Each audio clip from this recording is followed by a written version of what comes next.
Welcome, everybody. My name is Hannah, and I'm going to be your trainer for tonight.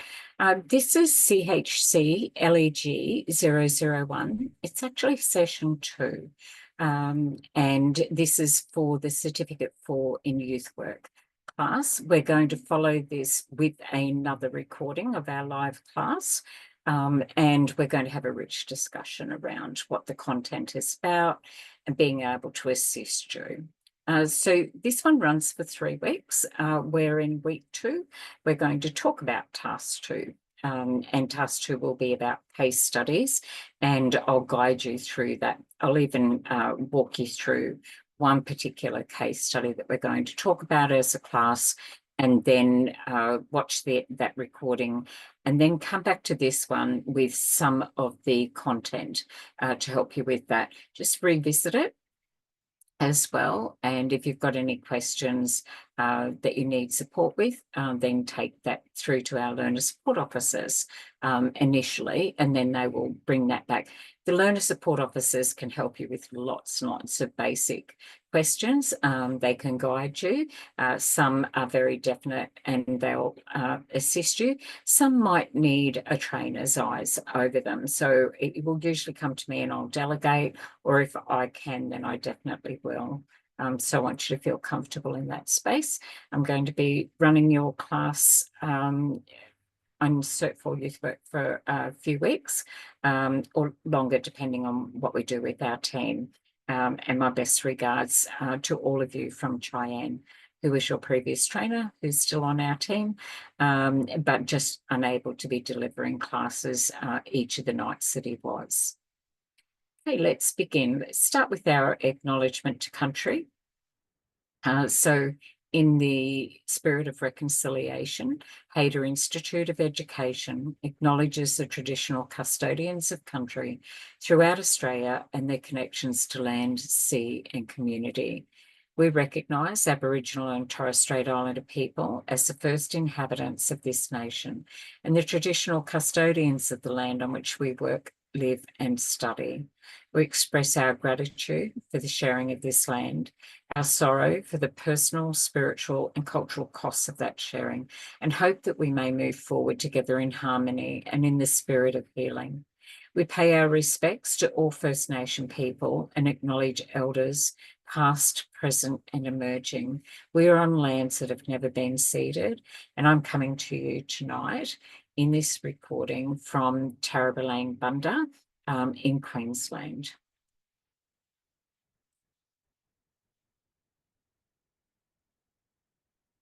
Okay, a little bit of housekeeping.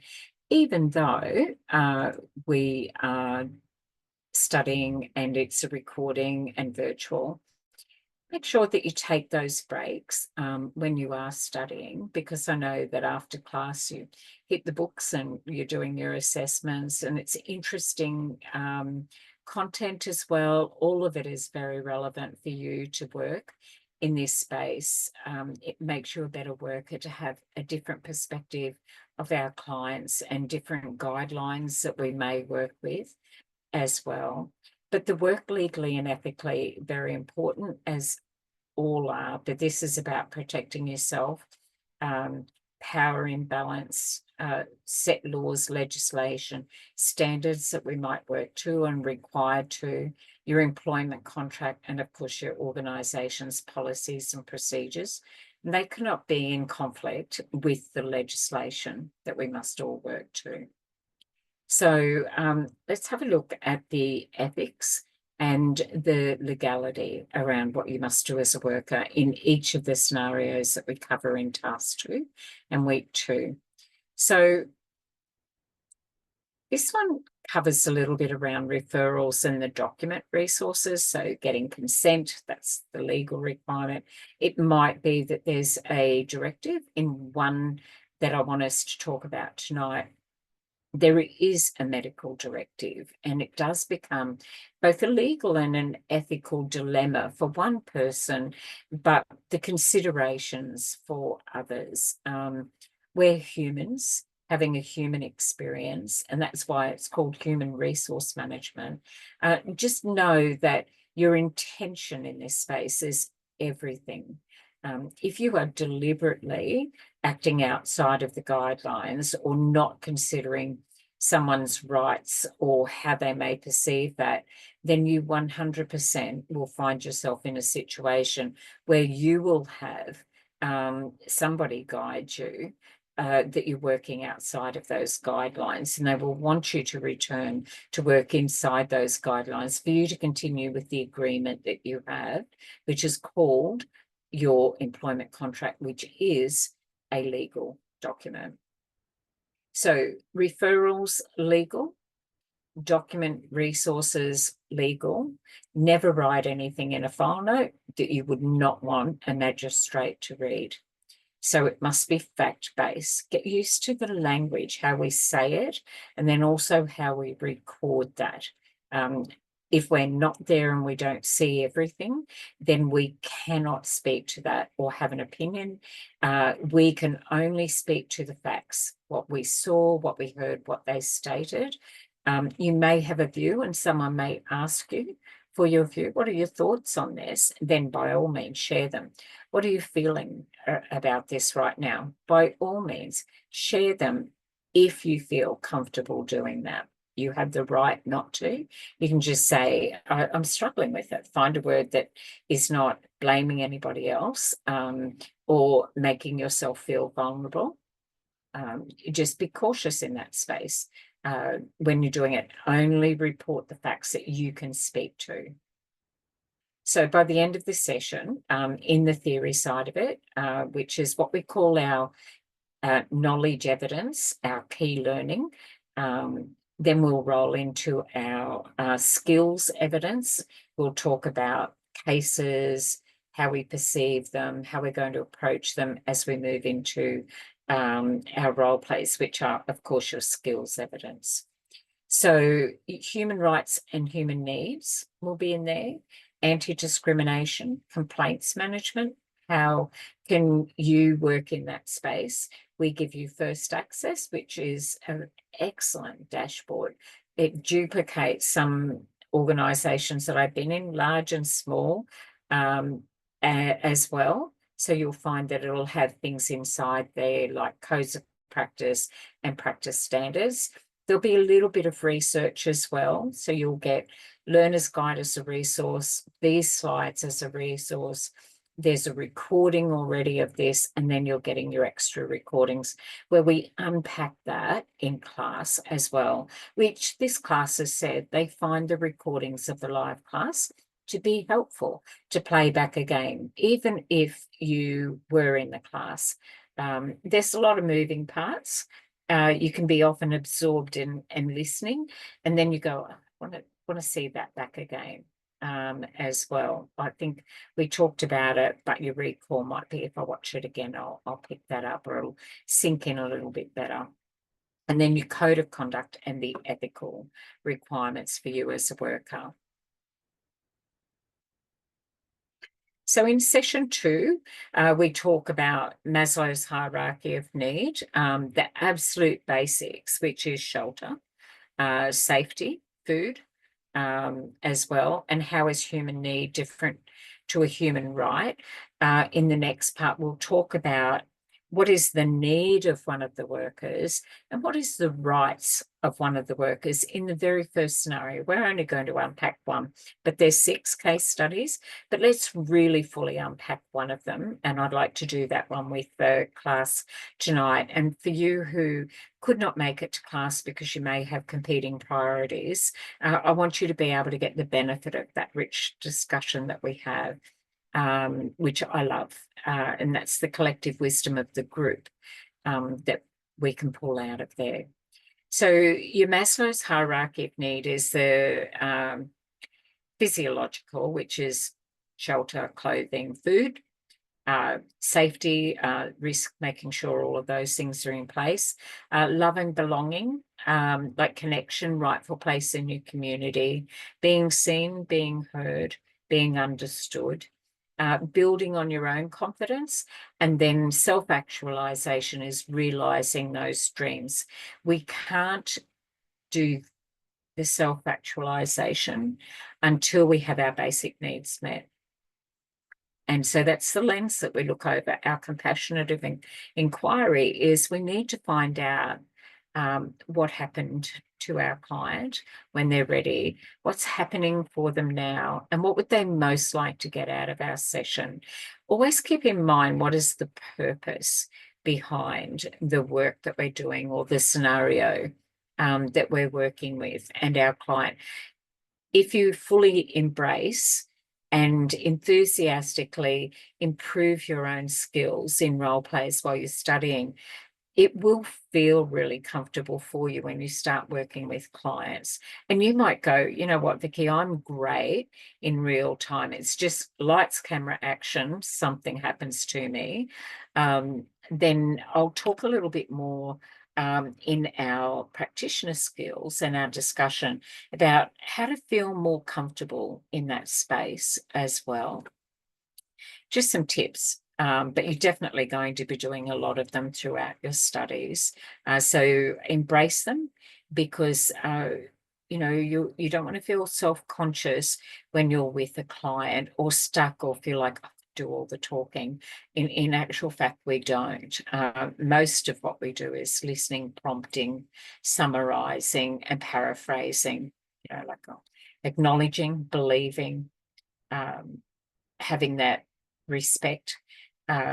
That's really what's going on with us. And then the client is sharing the story. And how do we get them to do that when they're ready, if they're ready, in a way where we can be the most help that we can for them. So anti-discrimination, is about advocating. So your client may not have a voice, so you will be the voice for them. When we're an advocate, we are representing what our client would say if they could say that.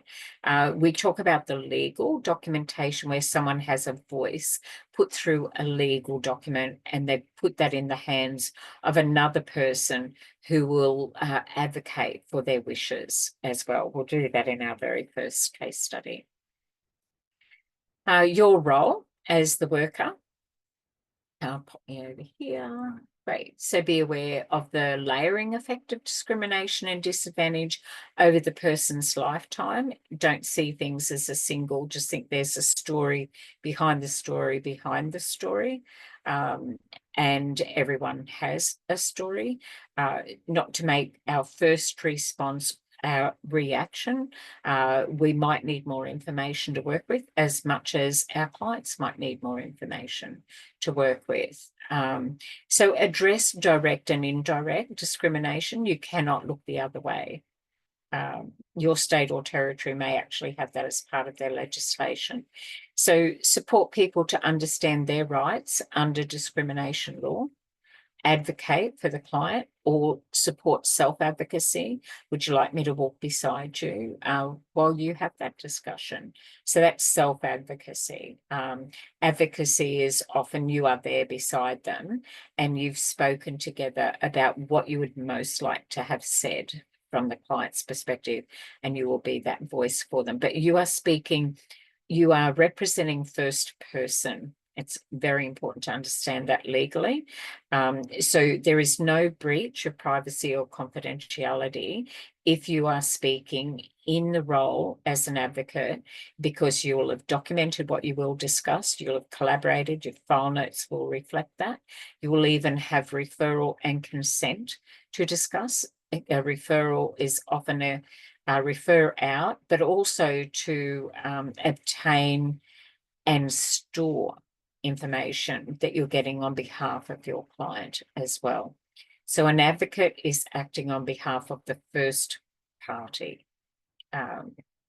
If you've ever been put in a spot, I may share that with you next week about what that is like as an advocate and how it can go terribly wrong. So referral to a human rights or anti-discrimination government bodies is to engage and give resources to your clients to be able to know what their rights are so they can advocate on their own behalf. Complaints, oops, sorry, went too fast. Complaints process. Step 1, document the offence. So that might be in your file notes with some of these role plays, scenarios, and case studies. So in first instance, it may not be a formal document or a template where you document an offence, but it could be that you're making your file notes and you'll fill in a form later. So document, I like to diarise everything. I like to do that because of memory recall. We don't always, even as a witness, if you could have 3 witnesses, they could have 3 versions of what they saw, and yet they were all there in real time. We have our own lens and perception over things to make it make sense for us, especially when it's a critical incident. We try and make sense of something that makes no sense or it's a shock. So our mind will look after us and make sure that we can relate that to something that we are more comfortable with. If we cannot do that, then that can be trauma. If we don't cope with that trauma and it has a residue and stays in our mind and physically impacting our body, that is post-trauma stress disorder. So it means after the event, we are still challenged by that. So we approach everything in a trauma-informed practice. That's our method. So step 1, document it, make sure you've got the facts. 2, disclose to your direct manager confidentially. Offender advise, or the person that you think may have caused an offence. You're not the person who makes that decision, but you're relaying that as you saw, you heard, and they stated. They are given, or the named person, they are given an opportunity to respond confidentially, and that must be done respectfully. We'll do that in our very first one. I wanted to just unpack what that might be like. When we read it, our mind will go straight to, how does this make sense to me? But the question is not asking that, and nor are we required to do it. You may have a client that shares something with you where you'll have a personal response. Know that your response must be the professional one. Professional means through the lens as a practitioner, a worker who has greater knowledge and skills than you would have before you were studying. Your personal view might be, well, I know how I feel about that. It is, how do I think and act like a worker, which is separate. And we must park our personal responses separately in a space when we are required to be acting professionally and employed in a contract to do that. So just be really mindful of having professional boundaries, and a good professional boundary is a healthy one for you and for others. So once that person has given their version of events, you've asked the questions, you've gathered that information, or your line manager has done that because it's outside your role. A finding is determined. So they gather all the information from all of the parties, and based on the information that they have at hand, they'll have a finding. You know, our investigation has found this. That doesn't mean it is final. It just means that we have done that. You may bring in an independent person, or if someone is not satisfied with that, they have the right to make a complaint and ask for that to be looked at independently. And there's a few avenues to do that. Management to implement the recommendations that come out of that. And usually that's a very collaborative space. There's mediation, there's discovery. I didn't realize that you didn't have that information. Let's see what we can do. What would that look like if it was working well for you? So that I know how to best support you in that space. If the complainant is dissatisfied with that outcome, they can be referred to an anti-discrimination body to liaise with the organisation. So your internal complaint process has a process. Do not be concerned with that. If you confidently feel that you have done everything correctly to the best of your ability and your intention was sound, you should be able to speak to that. It doesn't mean that you have to be right. It just means that you had absolutely no intention to be wrong. And that's what matters here. Try not to take things personally, take them professionally. Let me take that on board and see what I think about that. Give me time to process that information. I didn't have that understanding, now I do. Okay, so just reflect on how you would be in that space rather than come out of that judgment space. Try and look at it from everyone's perspective, because your client may be advised to come and speak to a support worker because they may be the person who has been named. They may have lost their job, and they're actually coming to you because they felt that they weren't given everything they needed. And then you're helping them, not judging them. But your work as a support worker would be to help them navigate that space when, unintentionally or not, they may have lost their job over it. And that's the support work that we start to do. Is there anything you could take away from that? Is there something that you would do differently now that you have that information? Okay. And if they feel that, like every reference beyond that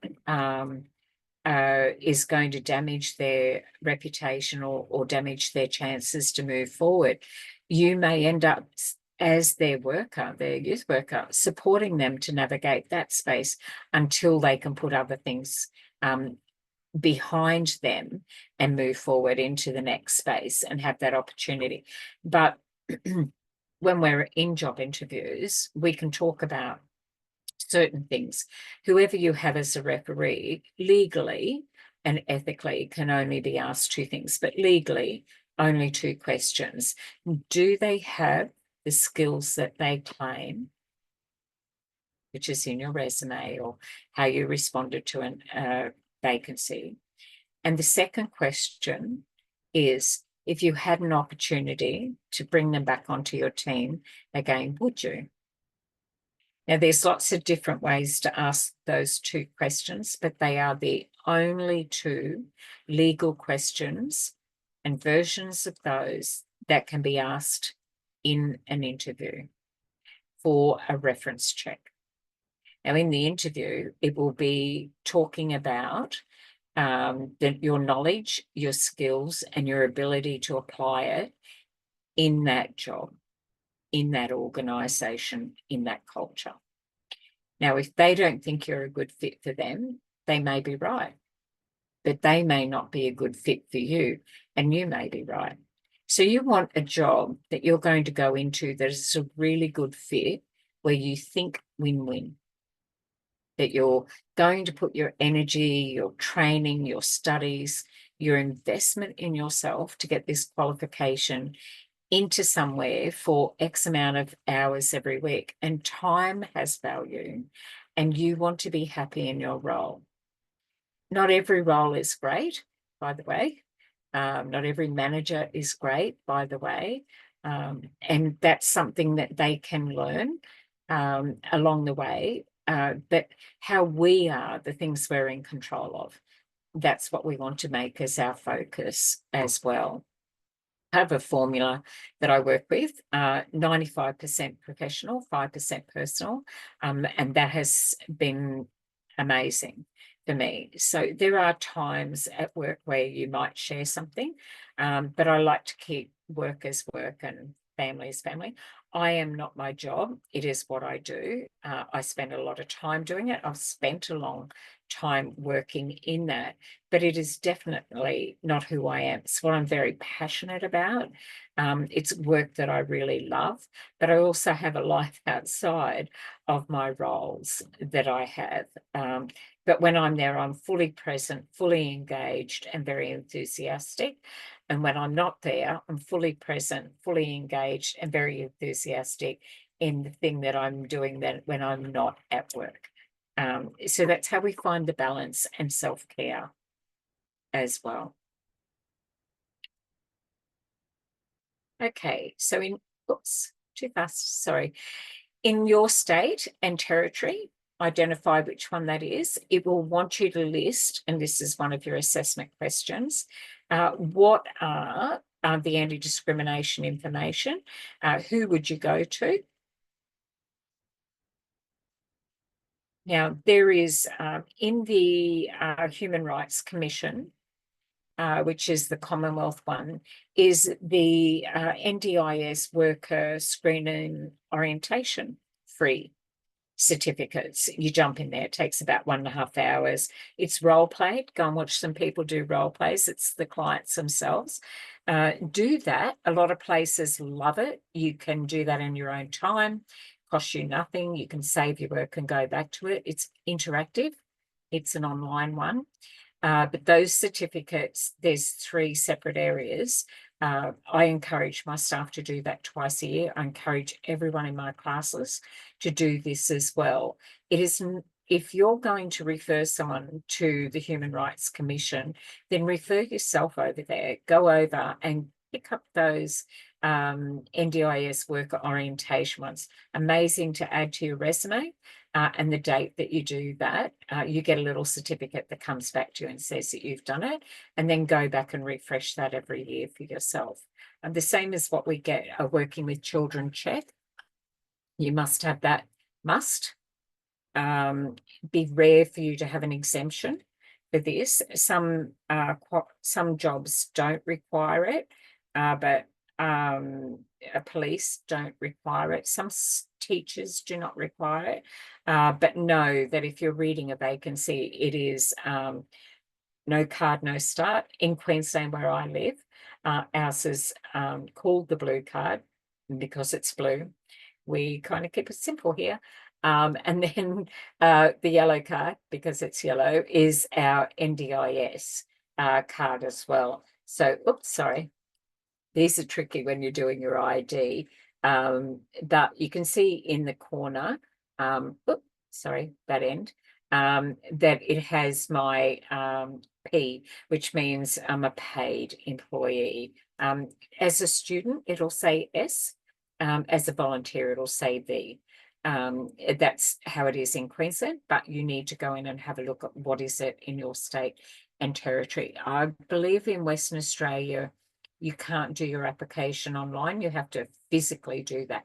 If you don't already have a working with children check, get onto those now so that you are ready for doing your work placement and there's no delay. It can take anywhere between 4 and 6 weeks.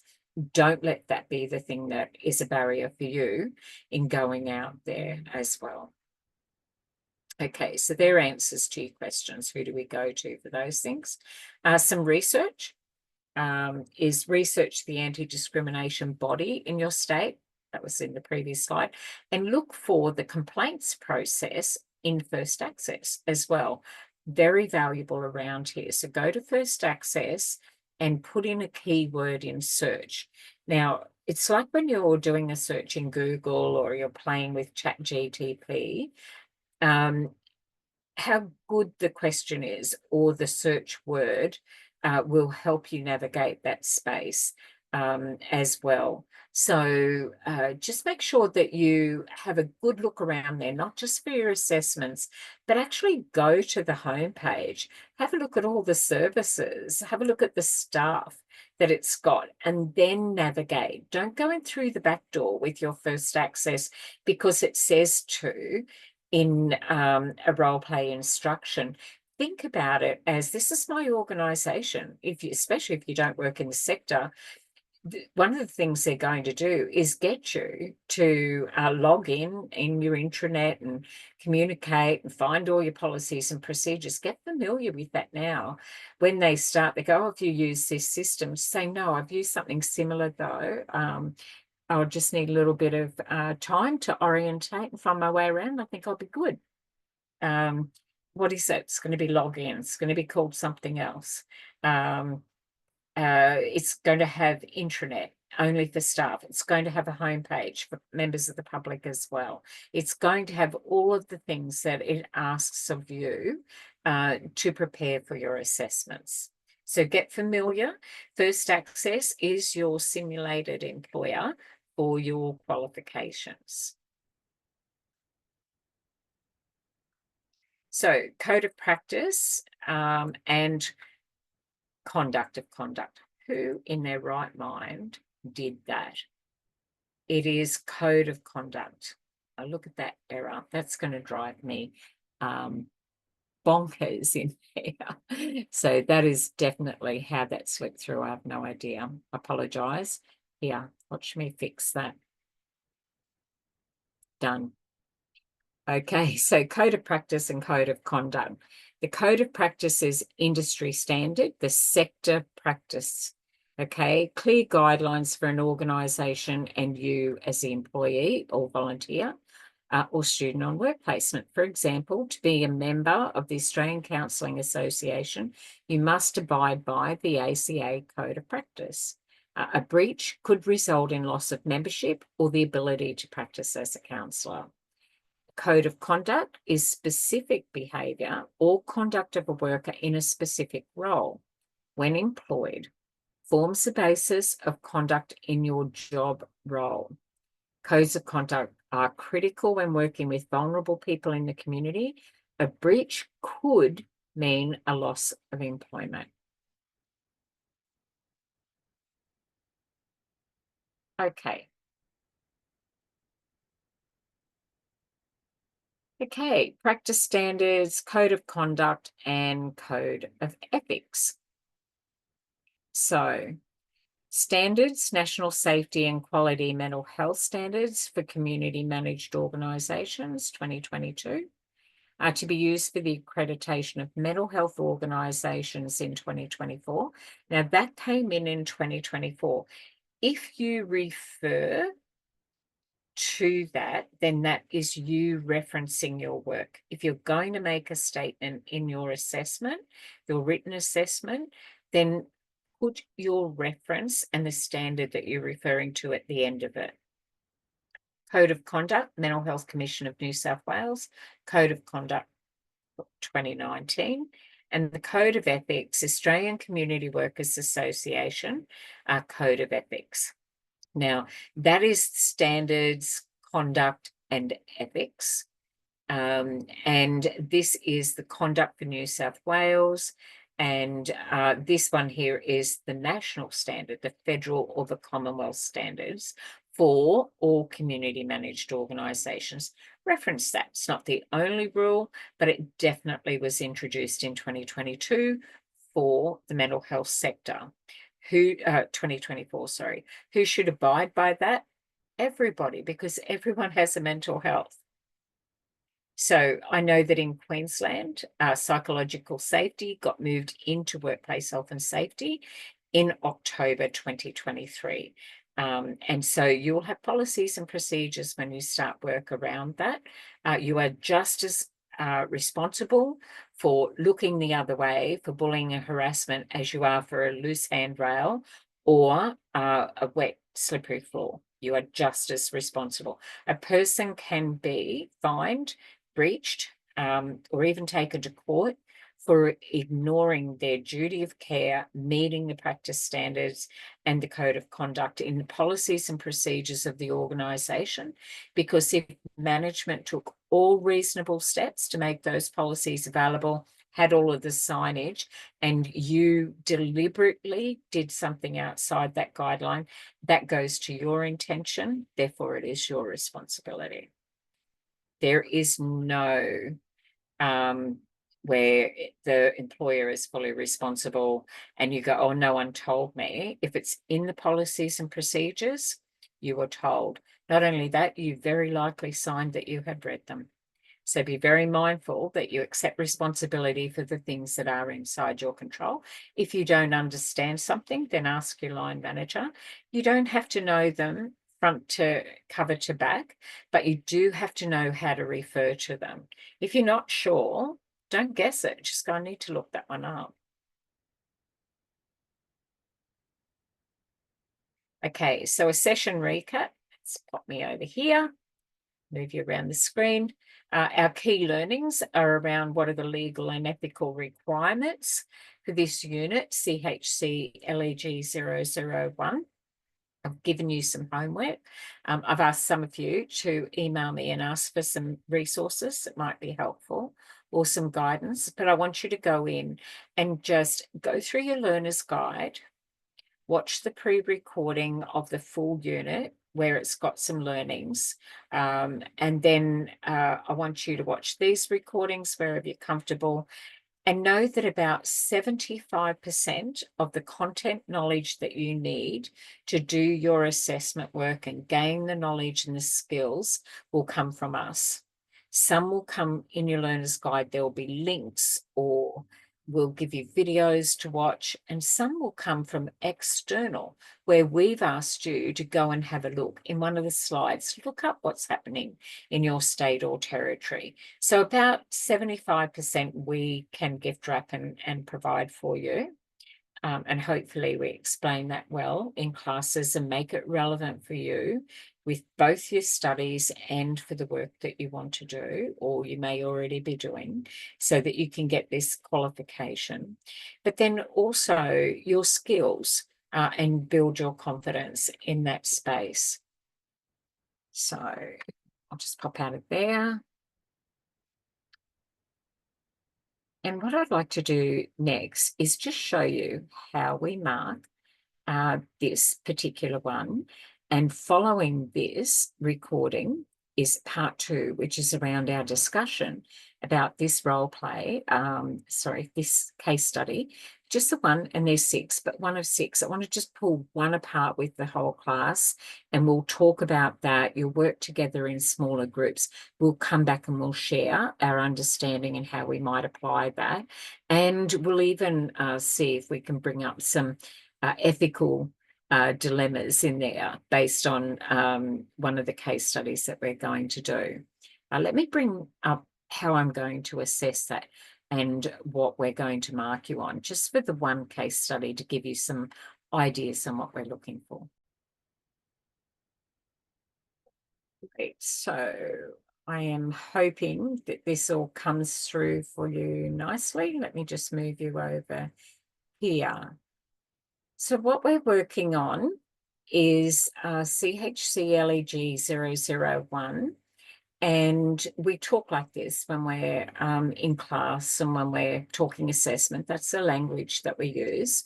So we are this unit code, CHCLEG001. The description, work legally and ethically, but the code is how we work with. So because you've got units and this is your unit. Then there are 4 tasks. So T2 of 4 stands for task 2 of 4. And this is about the case study. Okay. So the task instructions, let's walk through this, just one. So for this task, begin by reading the case study, then provide detailed answers to the questions that follow.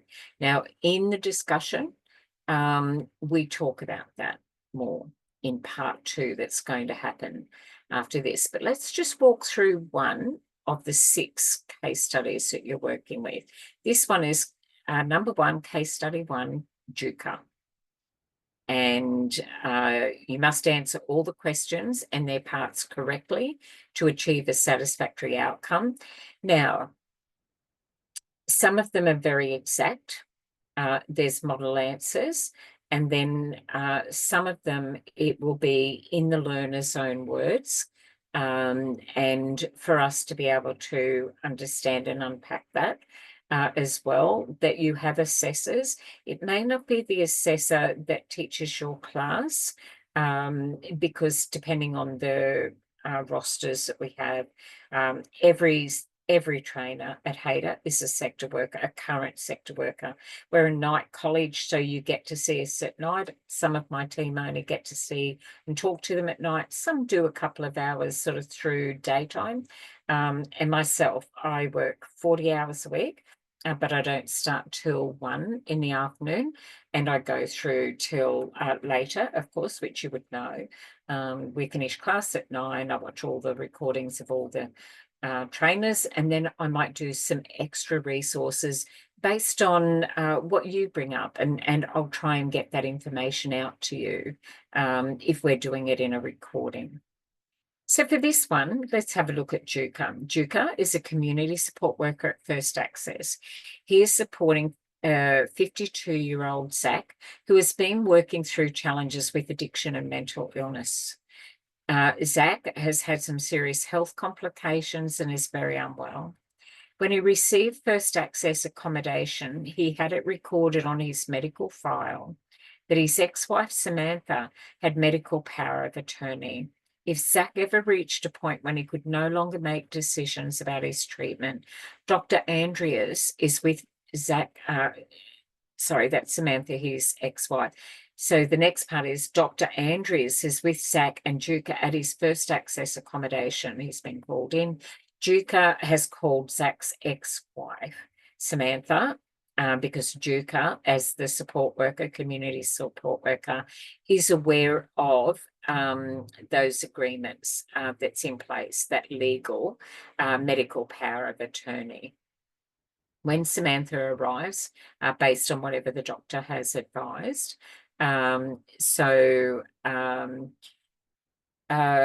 she arrives, Dr. Andreas tells her that Zach has had a particularly bad case of pneumonia and that has not responded to the antibiotics, the treatment plan. So Dr. Andreas, Samantha and Duca all know that Zach has had also made it his wish to not pass away in a hospital. Samantha makes the difficult decision and asks Dr. Andreas to no longer treat Zach, but to make him as comfortable as possible. Dr. Andreas agrees that this is what Zach wanted, and Zach passes away quickly and with dignity. Now, that's framed it for you to give you information. Trudy, a contract support worker who had supported Zach when Duca was unavailable, was heard to be saying in the staff room, "I can't believe the doctor didn't continue Zach's treatment. He would be alive now if the treatment was continued. Isn't that malpractice?" His ex-wife probably just wanted him gone. "I have to report this doctor for malpractice and a breach of duty of care for Zach." So it appears, I can't say for certain because I haven't spoken to Trudy, but it appears from what we're reading that Trudy may have some concerns as well and may not have all the information. Here are the questions that we ask you to answer for case number 1. Outline how Trudy breached ethical and legal requirements of her role. And it says there's no limits in how much you put in there. So it's kind of looking for more than 1 or 2 sentences, but the space might give you up to 500 words or a few more. You might have a fair bit that you want to uncover there in your response. Break it down under some key headings so it isn't just this one big long narrative. It can be hard to find your answer in a narrative. Look at the question. Here it says it's 2 parts to this question, and I want to guide you on how to answer your assessments here, which is why I'm going to show you. A, outline how Trudy breached ethical and legal requirements of her role. So I would put down Trudy's breaches were ethically, put it under one heading, and then legally. And then I would put, and the requirements of her role. So we know that she's also a worker at First Access who does work with the client and does work in the same space when Duca is not on roster. We don't know how often, we don't know how long, we don't know any of that information, so we make no presumptions. We're working with the facts only. So that's question A. There's 3 parts in there. So how, ethical and legal, and then the requirements, the scope of her role, same role as Duca. Describe a possible consequence had Zach been given antibiotics against the instructions of Samantha. Explore that.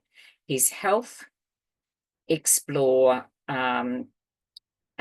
where that might have gone, do some research around that, go into your state or territory's guidance over that, look up Zach's human rights, look up enduring power of attorney, medical, legal right to make those decisions, look them up, find out. Do your research so that you feel confident with your answer. That's B. Against the instructions of Samantha. So the doctor would act differently to what Samantha was saying, but they would have to answer to that. That would be part of an investigation, should Samantha pursue that matter, or that matter was reported, because it's a legal document. And C, the third part of this question, is imagine that Trudy has been your co-worker for more than 2 years and she has always demonstrated excellent work ethic. You assume Trudy did not know about the power of attorney, and that is why she is determined to report the doctor. Dr. Andrews has been Zach's doctor for the past decade, 10 years. Write a short account of what you would tell your manager or supervisor, your line manager, about this situation. Ensure you respect confidentiality and privacy of information for all parties. It's not opinion-based. Write a short account of what you would tell your manager or your supervisor about the situation. Refer back to my own view, where I might struggle if you were having an ethical dilemma around this, and then also refer to First Access in that space as well.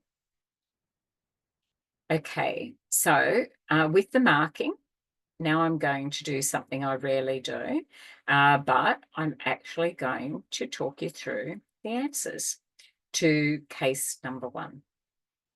So to give you a guide, now I would only do this because you have 6 case studies, and this will only be a portion.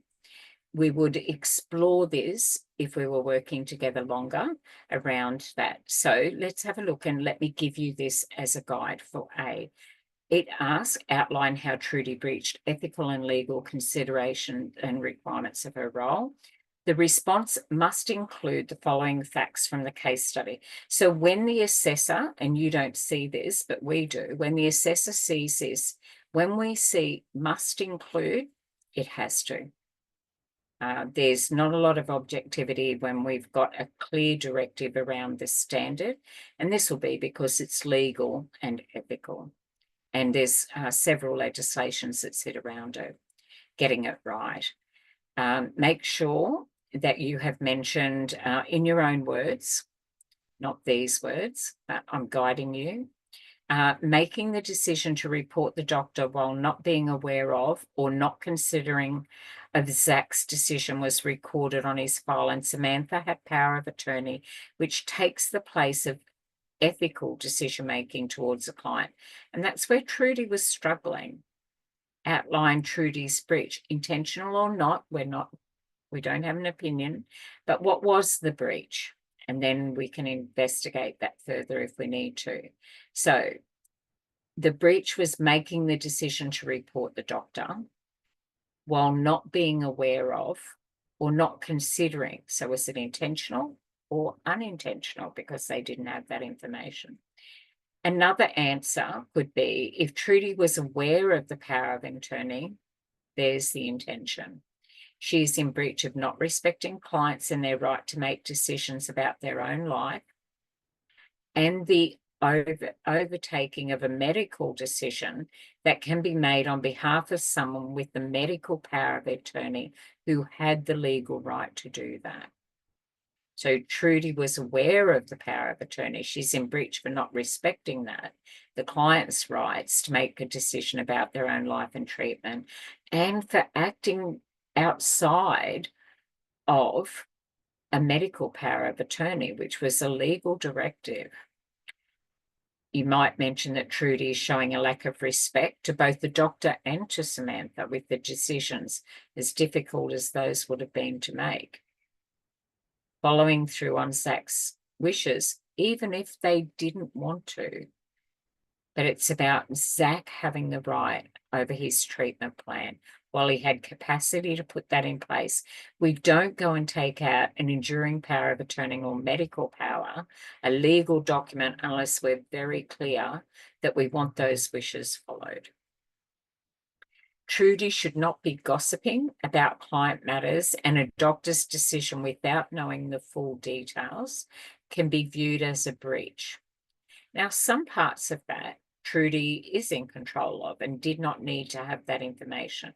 Talking about a patient or a client without that client's consent is a breach of privacy. There's some answers that you can play with there. And I think in our second part of this, we'll discuss that. We'll explore it. You'll break into groups and we'll come back with that. And there'll be a struggle. There'll be both the legal and the ethical as well. But that's to question A. Let's have a look at B. B, describe a possible consequence had Zach been given the antibiotics against the instructions of Samantha. The response must include one of the following as a minimum. So it's very clear. Here's two options. One of them, or in your own words, must still be there. Legal action taken against the medical practitioner providing the antibiotics to prolong Zach's life against his legally informed wish. That could be a consequence if the doctor went against it and provided the antibiotics and did the treatment plan against Zach's wishes. And then Zach's rights would have been violated. That could have been a consequence, and that's against the law. So that's our legal as well as ethical. And then C. Imagine that Trudy has been your co-worker for more than 2 years, but the doctor has been Zach's treating doctor for 10 years, a decade. Write a short account of what you would tell your manager or supervisor about the situation. Ensure you respect the confidentiality and privacy of information. So you're reporting, you have not been asked to do anything or report on anyone, but you do need to let your supervisor or line manager know. So I would tell here, it's got the response must, again, include information that considers the privacy and confidentiality. An example here might be, and I don't want you to do this word for word, we've got the answer. If we see that your answer is a duplicate of this, it'll be red flagged. I would just answer it myself as an assessor and say, this is great.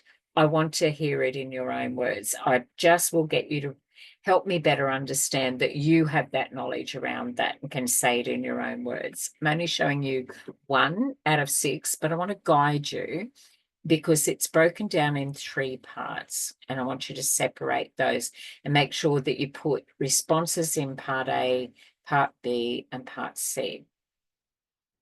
So I'd tell my supervisor that I'm concerned about a co-worker, as I believe they may have made an assumption about a situation without having all of the details and knowledge of the circumstances. Their assumptions has caused them some distress, and they have mentioned making a formal complaint about a doctor. If they knew the details of the situation, which could be a breach of privacy and confidentiality, they wouldn't even consider reporting the doctor. So that's the dilemma that you have as a worker that you want to run past your line manager. At this stage, you've not mentioned the worker's name. You've not mentioned the doctor's name, and you've not mentioned the client's name. You're struggling with something that has happened, and you want to run that past your line manager. So the line manager will then make a decision to investigate further. And if it does become a complaint, then you have at least reported that up in this essence, and it might be there is an investigation open, a complaint has come through. So we will actually need you to fill in an incident report in this matter. And then your own diarised notes, making sure that it's only what you saw, what you heard, what they stated. And then you'll say, and then I reported to my line manager about the occurrence. And then I was requested a week or 2 weeks later, whatever it is, to fill in an incident report. But it's up to the line manager to direct you, as long as you have met your legal and your ethical obligations in here, then you will have acted according to the policies and procedures and your duty of care and within the law with intention, and you will be protected as the worker. So you cannot, like when COVID was on, I just want to make this a little more relevant. If someone was away from work and they were unwell, I can't say they've got COVID. I can say they're not on roster today. They've called in, they're unable to be at work today. End of. I have no right to say, oh, Cheyenne got COVID, so he can't come to work. That's a breach of the Privacy Act. I do not have, Cheyenne doesn't have COVID, but as an example, that's all this is. It's hypothetical. But I don't have Cheyenne's consent to discuss his medical condition. So this relates to everything we do, everything we say, everything we hear is we have no permission. If someone does say something to you, you feel a little uncomfortable, note to self, just change that subject. If they do it again and you feel uncomfortable again, then definitely report that up. Look, I know that workers talk, but even when we do case conferencing each week as part of our community of practice, our COP with our team, we don't bring a client's name. We bring the circumstances just like this. That is why we are doing these case studies like this for you, because this is part of your day-to-day role as a youth worker that does case management. Okay, so I hope you found that helpful. We're going to be jumping into now the discussion, the livelier part of it, where all of the classes there, and we're going to put all of our thoughts and ideas around this and get some of that underpinning knowledge and see if we can make it relevant to your role, your current one, the one that you would like to have, and to help you with progressing your assessments. So this is the end of part 1, and we will move into part 2 for CHCLEG001. Tonight we're talking about task 2, case studies. I've just gone through 1 and now we're going to jump in and we're going to discuss task 2 and case 1, JUCA. And there are 6 cases that you're going to be doing in your assessment for this unit. So get up and stretch and hydrate before you jump into the second part of the recording. It'll come out to you shortly. Okay, so end of part A, and we'll jump into part B or part 2.